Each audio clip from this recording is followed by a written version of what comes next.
You can start talking now.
Shit.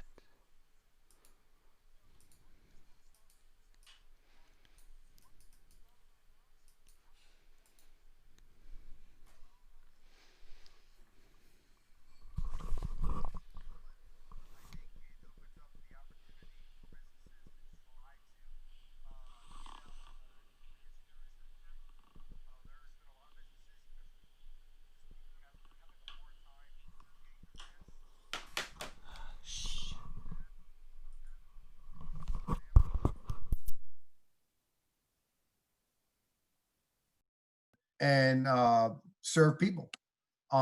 They can a little more than what they could do before. So we're happy with our businesses, our restaurants. We want to continue to, to. That's one of the things they're talking about. Some of our parks, we can limit 25%.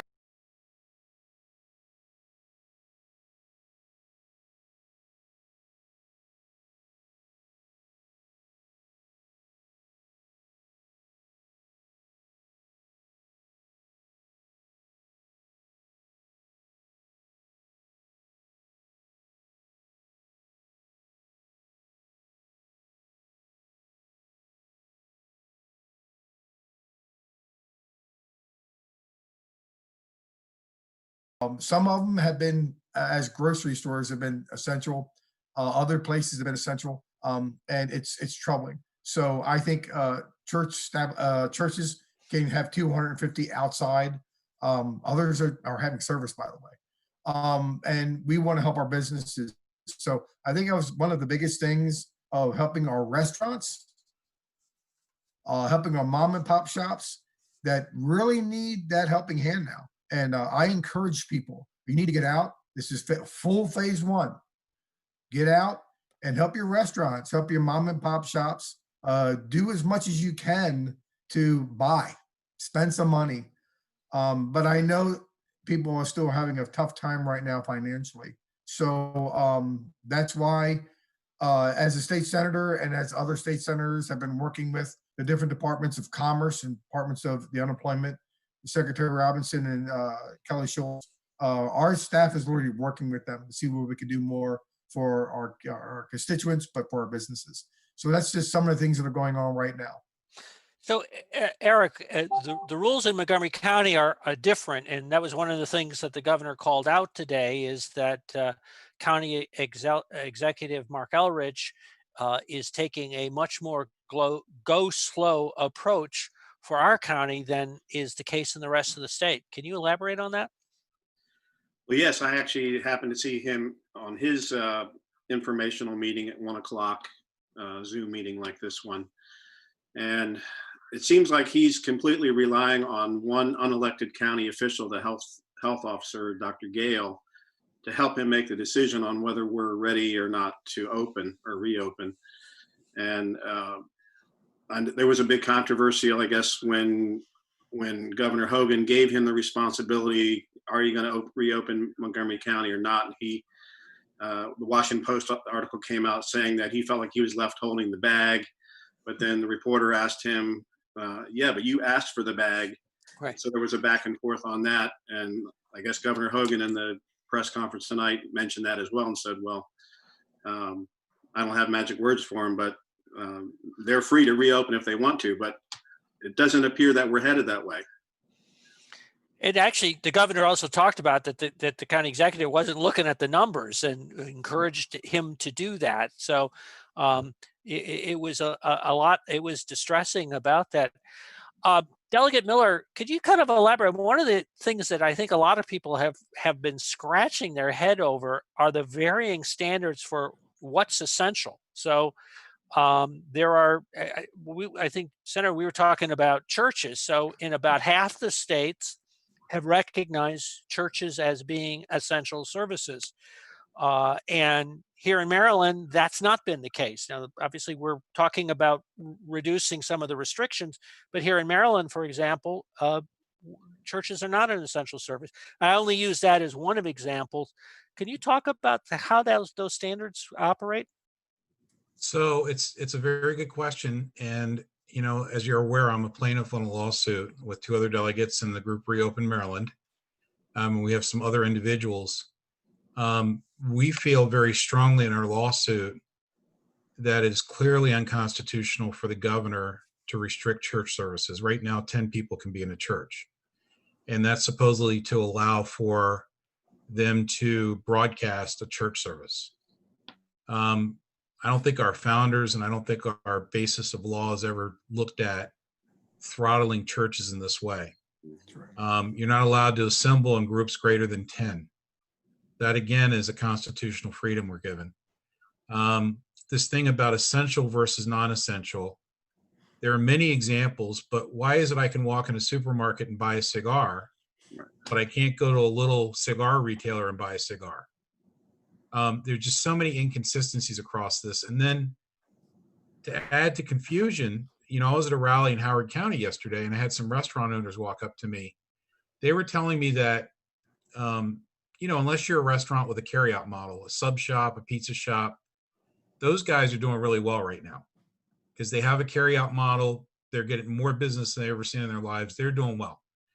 But if you're a well-to-do restaurant in Montgomery County, and you're used to fine dining in your restaurant, you're used to people making reservations, and let's say you have, 100 seats. So if you're trying to do carry out, you're probably at roughly 10% of what you're normally doing, okay? So let's add in the outdoor seating. Now you have the inconvenience of a business owner. You've got to make sure you've got room outdoors. Your property owners are going to allow you to do this. Very few restaurants own their property. They usually lease it. You've got to go through the hassle of renting or buying outdoor furniture. You've now got this overhead where every time the seat's used, you've got to clean it. And if you're lucky, you're going to make another 10% on this outdoor dining experience because you're going to have more staff to support this. So you're going to take a business that was formerly doing very well, and now you're going to allow them to have 20% of what they normally operate on. I think a lot of people can do that math and realize that number the Restaurant Association came out with, 25% of Maryland restaurants are going to fail this year. That's ridiculous. I don't know how many restaurants there are in Montgomery County, but that is ridiculous. And it's just not something we should be doing to our business owners as elected officials. There have to be better ways to do this. So I'm hopeful, our lawsuit has gotten appealed to the U.S. Fourth Circuit because we had an activist federal judge in Baltimore that ruled against us. But I'm very hopeful that not only Maryland, our case, but the case out of North Carolina and Virginia are heard by the U.S. Fourth Circuit. And some of what's been done here is reversed. The other thing I'll say quickly, I don't believe there's anything in the state law that allows the governor to defer his ability for this roadmap. I don't think there's anything there that allows him to hand this authority off to local leaders and let them make this patchwork quilt of what's open and what's not and when to open. He can close things, he can open things, but there's no power to delegate that. And so I think we may see some activity in state courts in the near future where people question how his executive authority is being used. That's an interesting point. I was following your lawsuit and I noticed that in the Virginia lawsuit, the DOJ weighed in. I don't think they did that in Maryland, but DOJ weighed in on the the issue for churches and recognized that, or made the case that, or made the argument that it was a First Amendment violation. I probably should do a little bit of a reintroduction. We've got on our video here Senator John Sowling from Baltimore County. We've got Jonathan Terrell Seth, who is on Reopen Anne Arundel County, and Eric Tamaru, who is with Reopen Montgomery County, and Delegate Warren Miller. And your district kind of straddles. I get sometimes confused. It's which counties do you represent? So I have Western Howard County. So from Route 29 all the way up the west side to Mount Airy, my district touches Montgomery County. Got it. Okay, thank you. And as you mentioned, you were one of the plaintiffs in one of the lawsuits that's going forward to reopen the state. You've probably heard a lot from folks about reopening since you did that. Can you give us a sense of kind of the arguments that you hear pro and con? Well, the governor is very likable. He just did a poll. His favorability is through the roof. And I think why he's likable is if you're retired or you're a state or federal employee, or you work for a company where you don't have to go to work, you're home. You have flexi place where you work. You're very comfortable with his approach to doing this. It's slow. You don't think there's any risk. A lot of people don't want us to reopen too quickly. But if you're someone that's unemployed through no fault of your own, or if you're a small business owner that's a month in arrears on your rent, or can't make that insurance payment, or can't pay the supplier, it's the end of the world right now. And I hate to say this, but as elected officials, we can't just listen to that loud majority that says don't open.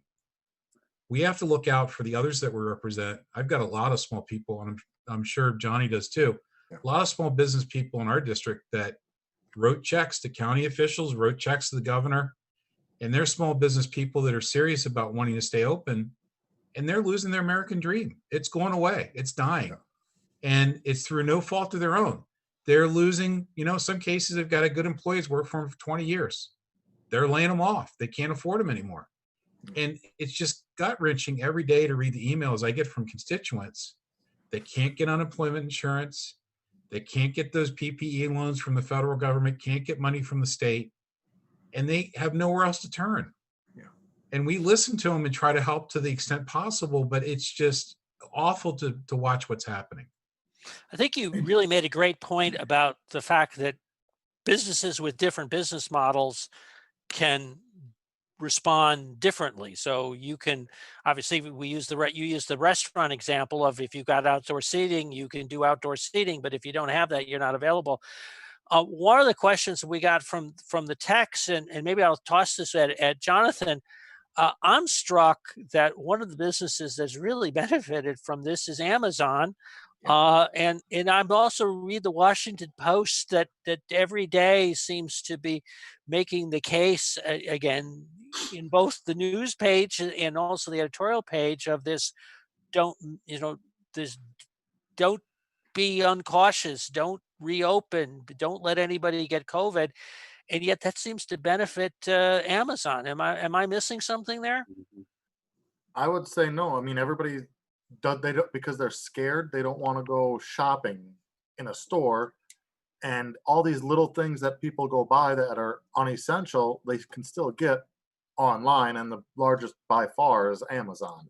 So that's where they're going, is these large online stores. And that's going to damage the economy in the long term, because these small stores that support our communities are going to lose revenue. We're going to lose tax revenue because of that in the long term. And we're just going to see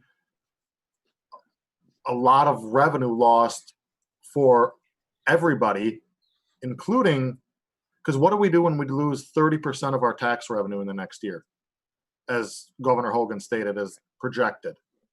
What do we do with that money, or that we don't have?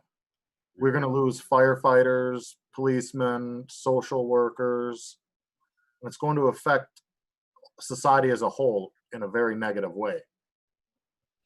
Absolutely. Eric, what are you hearing from Montgomery County businesses?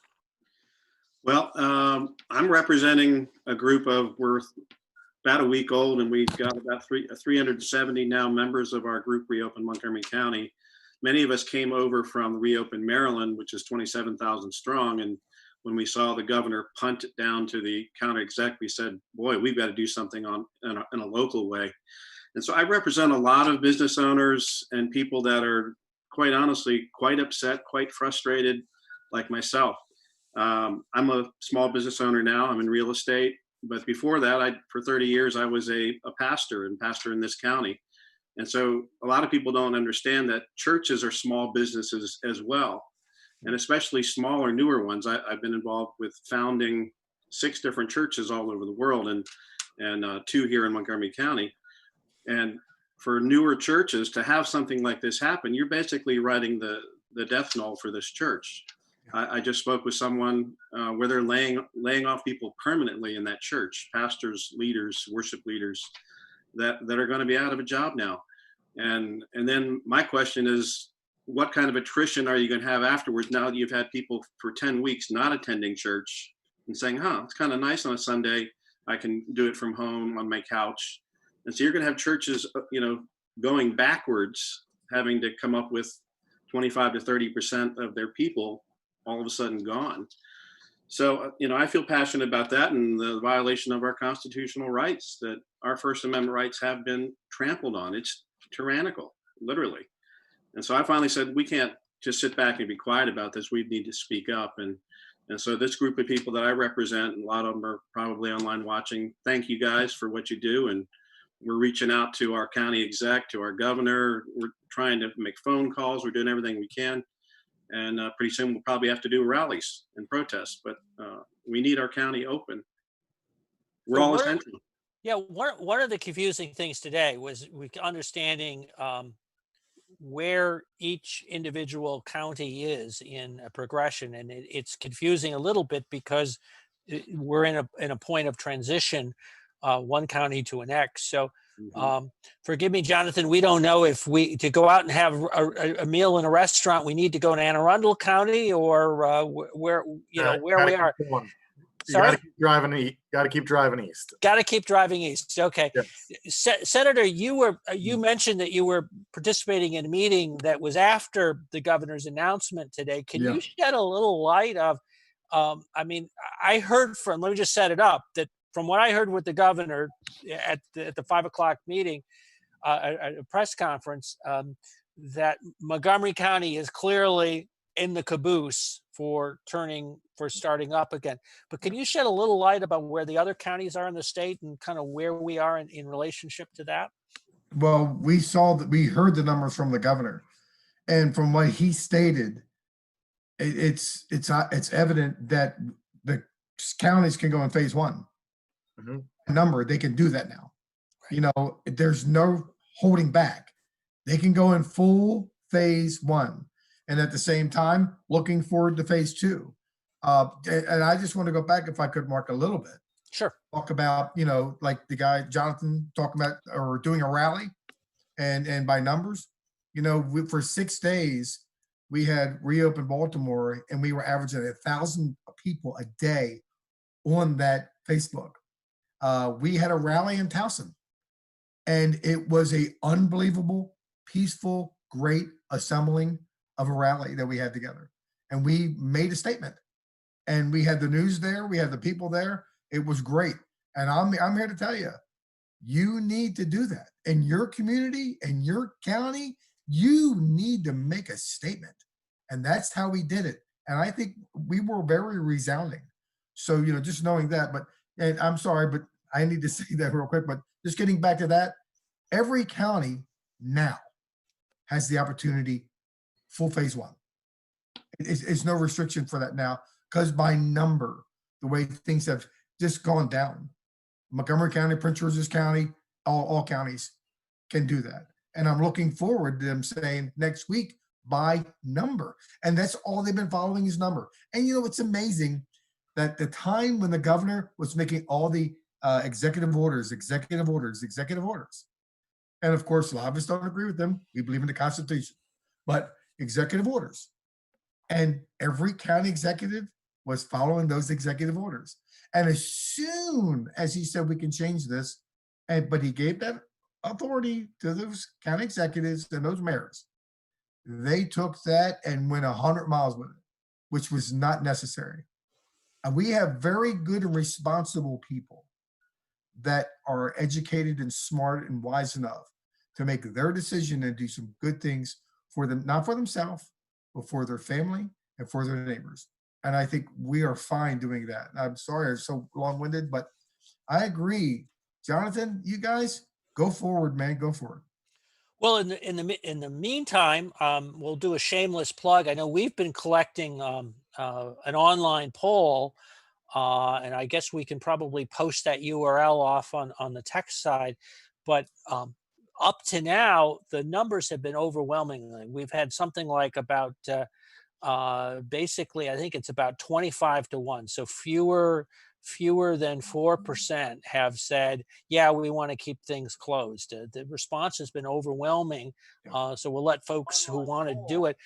But one of the things that's very interesting in this whole discussion is I'm sure some of you have, I've been watching the numbers of the cases in states that have opened up. So we had the opportunity, for example, of watching Georgia, which has been open for just about a month now. I think it was right at the end of April when they opened.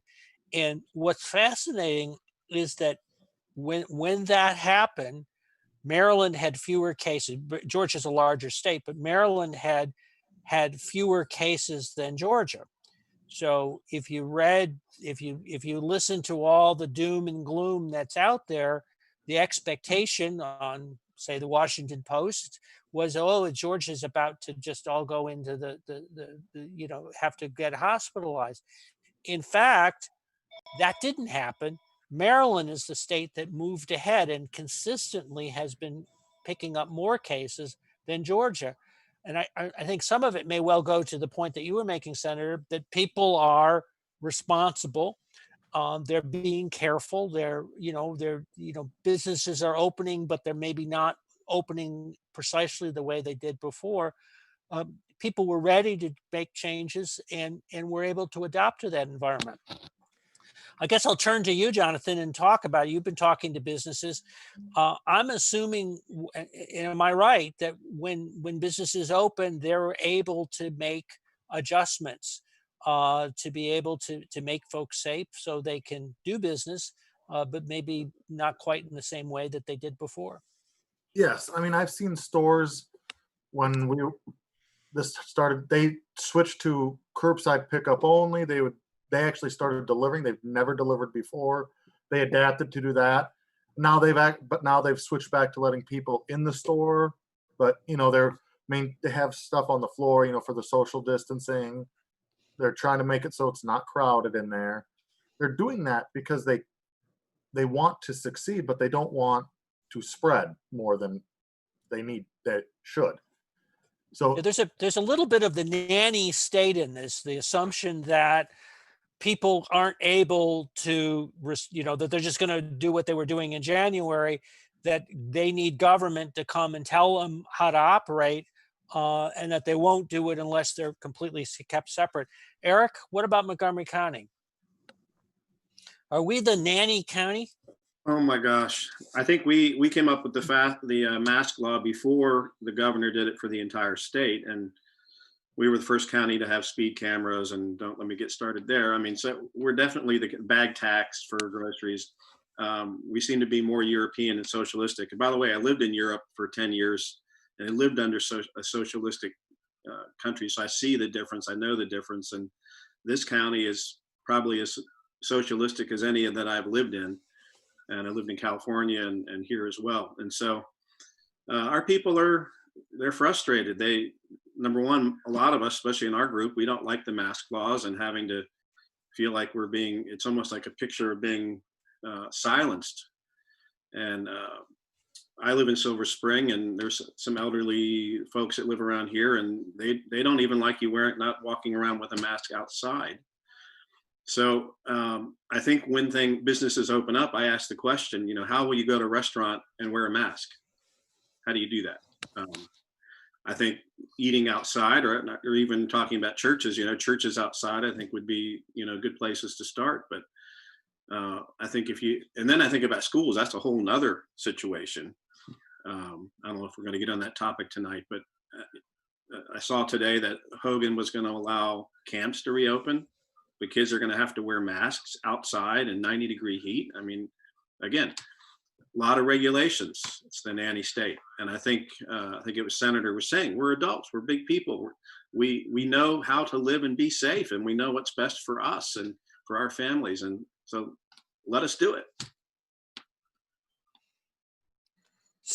Delegate, it'll be kind of feedback to the lawsuit. Can you give us a sense of what the timeline is, and will you be having to adjust it to this issue of local jurisdictions, or you've already picked your defendants and are stuck with them the way they are?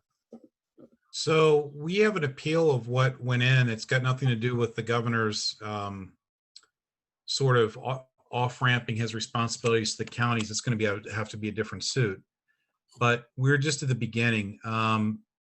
The federal judge denied our temporary restraining order last Wednesday. And that's when we met as plaintiffs and decided to move forward with the appeal. So it took our two lawyers, Delegate Dan Cox and John Garza, until yesterday morning to do the necessary paperwork. It was a 30-some page document to update the Court of Appeals on our case. I assume as this starts moving forward, we're hoping this is going to be done in a couple of weeks versus months, mainly because there's a case from Virginia and North Carolina sitting there also. And we're just hoping something speedy can happen so that, our business owners and churches don't languish forever, especially in your county, Montgomery County, waiting for your county executive and your health officer to decide they can start to open. It's an interesting legal issue in that many of the sort of public health laws are focused with dealing with people who are actually sick. And the way that the orders have been, the executive orders that you're referencing, are obviously directed at the mass public overwhelmingly who are not sick. And so that is a challenge. Can you elaborate a little on the sort of those legal questions? Well, so the judge in Baltimore, the federal judge, said that in a time of emergency, and she cited COVID, that the legislators granted Governor Hogan the authority to pretty much do anything he wants, which includes shuttering churches, closing businesses, even if there's a Commerce Clause question about, the equality of closing a small retailer versus opening a large one that's considered essential. And what this all goes back to is most of these emergency laws were created for floods, fires, bad snowstorms, whatever. And there is a pandemic clause the governor has that gives them some different powers. But the point I'm getting to is these laws, these powers that were granted to the governor have never been tested in court. In other words, they've never been determined to be constitutional. Mm-hmm. And so this is one of what I think will be several challenges, and we're seeing in courts across the nation. The U.S. Sixth Circuit ruled for the entire circuit that states could not close churches. They could not put a minimum capacity. Oregon and Wisconsin threw out what they felt were unconstitutional emergency powers of governors. If you go to Wisconsin right now, everything's open because the court found the governor wasn't adhering to the guidelines set forth in the laws. Like I said, Oregon's another state. So it's this patchwork also in the U.S. as far as whether these cases have been cited in state courts, federal courts, or courts of appeal. And like I said, I'm hopeful that since the Sixth Circuit's already ruled in its entirety on part of our case, that's going to make it a lot easier for the three judges in the Fourth Circuit to look at what we're trying to do and give us this temporary restraining order to take this power away from your county executive and give some sanity back to these small business people that are in churches that are hurting right now. Clearly, one of the things I think that gnaws it, and we've talked about it already, this issue of the different standard for what is an essential service from one jurisdiction to another. And As you look around, we're looking at it in terms of around the state of Maryland, but you look around the country, it is dramatically different from place to place, which really raises a kind of question as to whether or not what the public health justification for that can be, that there's such different decisions can be made. Eric, if you ran into County Executive Mark Elridge, what would you tell him? Well, yesterday I actually had the privilege of, in my real estate sales meeting, we had County Council President Sid Katz was in our meeting, and I was able to ask him questions, and I'd probably ask Mr. Elridge the same question. If you look at the statistics in our county, Montgomery County, 70% of our deaths have occurred in nursing homes. These are people, unfortunately, that are very ill. Many of them are terminal. They're not our workforce. They're not going out shopping. They're not going to restaurants, and most likely not to churches as well. And yet, well, first of all, the first question is, why weren't these people protected, or why were sick people sent back into those? That's another discussion. But if you take the 180 people basically that have died that are not nursing home deaths in our county, that's 0.018% of our population of over 1 million. How can we close down and shutter businesses and ruin people's lives? I mean, we had 500,000 people make unemployment claims since March here in Montgomery County. 500,000, or no, 500,000 in the state, 94,000 in Montgomery County. So 94,000. You know, they have a slogan, we're in this together. We're all in this together. Well, there's a lot of people that I represent that say, we're not in this together. You guys are getting paychecks. A lot of you in government, and you have jobs, you're working from home, but we're losing everything. We're losing our business. Me in real estate, my business has been a fifth of what it normally is. And so we're losing our savings, we're losing our businesses. So we're not in this together. And it's time for our county exec to wake up and say, okay, it's not worth shutting down our entire country, our county. And we're going to see suicides. We're going to see, you know, I know that spousal abuse has gone up in our county since this has happened. You're going to have alcohol and drug abuse, and you know, the list goes on and on. Is the price too high for that 180 people? Now, I feel terrible for those 180 people, but that's about the numbers you would get for a flu. Justin, I wonder if maybe we can make a different point. If I followed the situation in New York, and they have, you know, by a factor of a dramatic factor, far more deaths. And one of the things that arguably happened is that when they did this mass getting ready of all the hospitals and this sort of mass shutdown, they lost sight of the concerns that should have been existing. They should have had for nursing homes. Again, there's a lot of criticism now of the governor in New York, Cuomo, for a lot of the decisions that they made about nursing homes. So there was questions of letting people who had COVID go back, employees go back into the nursing homes. There was issues where nursing homes wanted to release patients to some of the health facilities for COVID that were being reserved for the hospitals that turned out not to be needed for the hospitals, and were kept in the nursing homes as opposed to being able to pull back. By the kind of blunt instrument policy that we've had of having everybody treated the same way, did we miss an opportunity to do a better job of focusing on nursing homes with policies that may have been a little bit more crafted, or been a lot more crafted, to address where the actual health crisis was? I'd like to, my sister she's worked at a nursing home for over 20 years. She's now the assistant director of nursing. I just talked to her half an hour before this started. And she says they are being forced, and this is in Minnesota. So she's in where it's, I mean, they're 80% of their deaths are from nursing homes. Mm. And they are forcing the nursing homes to take patients with COVID. Now, her facility has not had to do that. They're a small private one, so they have a little more control over it. But that's what's happening. So we know we're putting people we know have it into the most vulnerable population we have. And I don't see how that's not criminal. Right. Honestly, we know they're the most vulnerable. It's known, it's been known since the beginning. But then we knowingly put people with it in there, thinking that they're not going to infect everybody else. I don't see how that isn't deemed as criminal when with what has happened.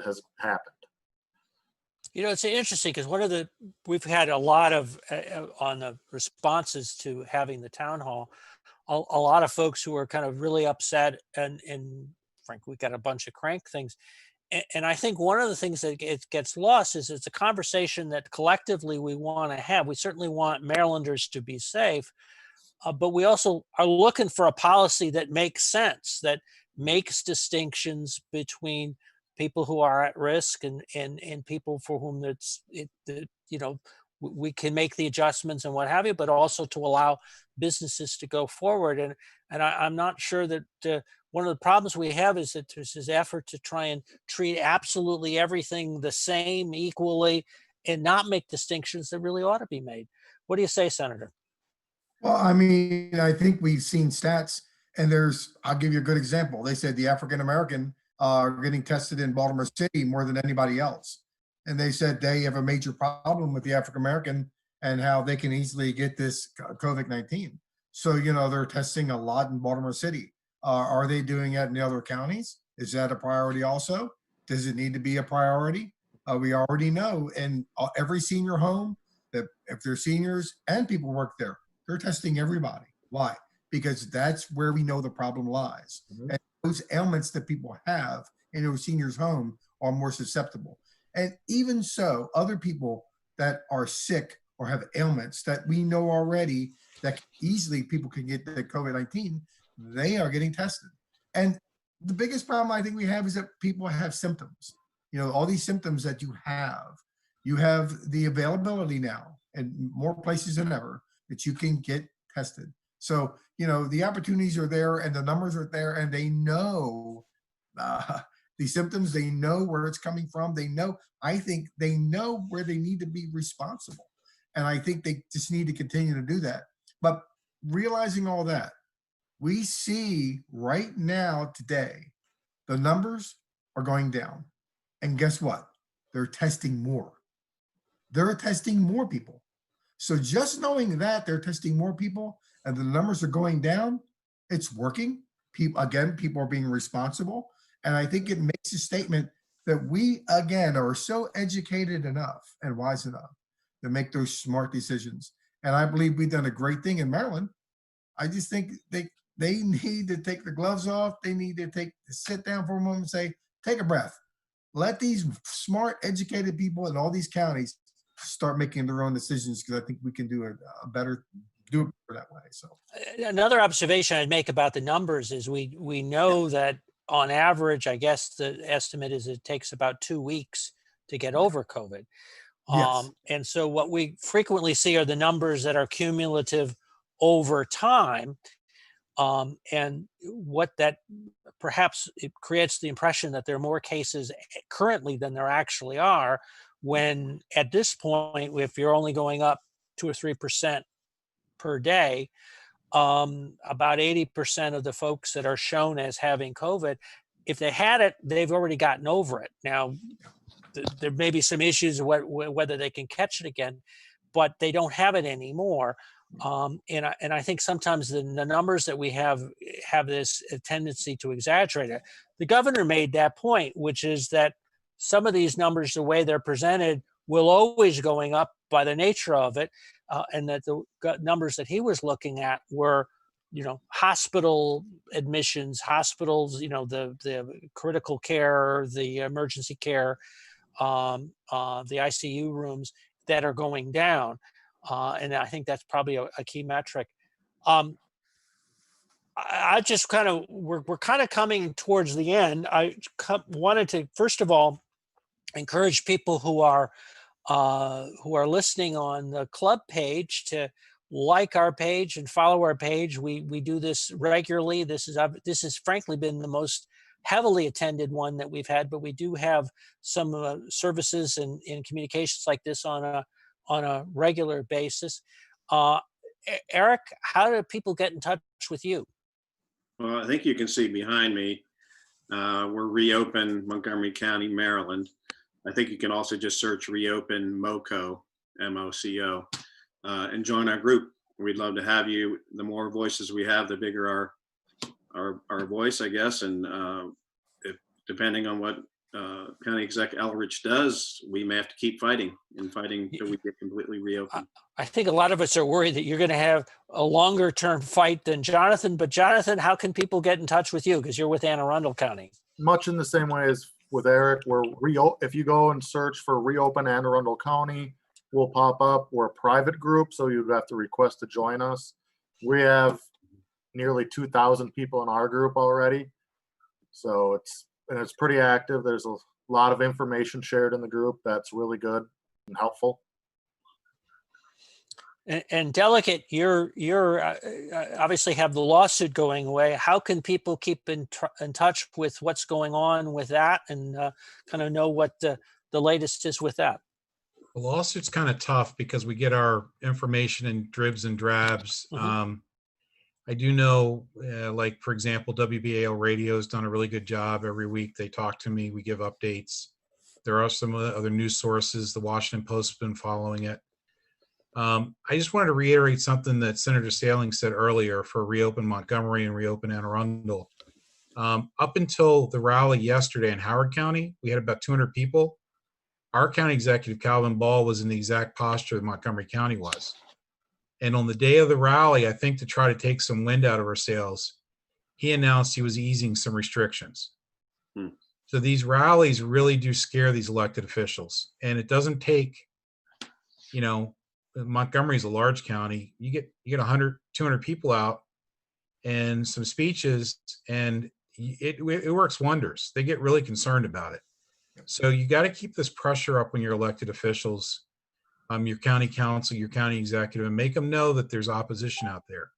Because if all they're hearing is support for what they're doing, you're never going to reopen. And that's sad but true. So that's a good point. And I will certainly tell any Montgomery County officials, the response that we've had to this has been overwhelming. There's a lot of interest.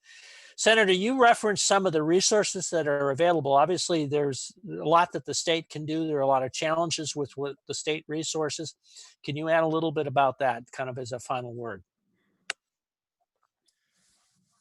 Sure. Just to let you know, we have worked with our staff, but not just our staff. We also had the opportunity to work with some of our Secretary Kelly Schultz and Secretary Robinson with Commerce and Labor. Please tell people to call their state senators or delegates and let them know, because a lot of them are working with them directly, and it's been very hard. And also, we work together with Reopen Montgomery County. I'm also working with part of Harford County to get them moving along, which are doing well. As state senator, but I'm running for another office right now in Congress, and I'm meeting with other counties and working with them. And my voice is just saying, hey, if I can do anything, let me know. And you're right, Delegate. Them rallies made a major difference. We had about they said we had 100, we had over 300 people in Towson, and it made a resounding sound. I encourage you, Jonathan. I encourage you, Eric. Get it going, brother. There is a rally from Reopen Maryland this weekend on Saturday at the State Circle. So that's okay. That's the Reopen Maryland, the state page. State one. Yeah. I think Kevin, our guy, I'll get his last name, Larry. Kevin was there last one, and he's charging that along, so that's great. Yep. So that's a good message, and certainly people could get that out. Listen, I want to thank you all for coming on. You've shared a lot of really valuable information. Again, for anybody out there, you can follow us on the Montgomery County Republican Club page. We've got information. We're going to be tracking that issue. Obviously, the Reopen Montgomery and Reopen Anne Arundel as well. And I'm hoping that relatively short, we can kind of move on and talk about other things. But in the meantime, we really got to get this country going again. We really can't afford to continue on like that. Thank you. And that concludes this broadcast. Thank you. Thank you.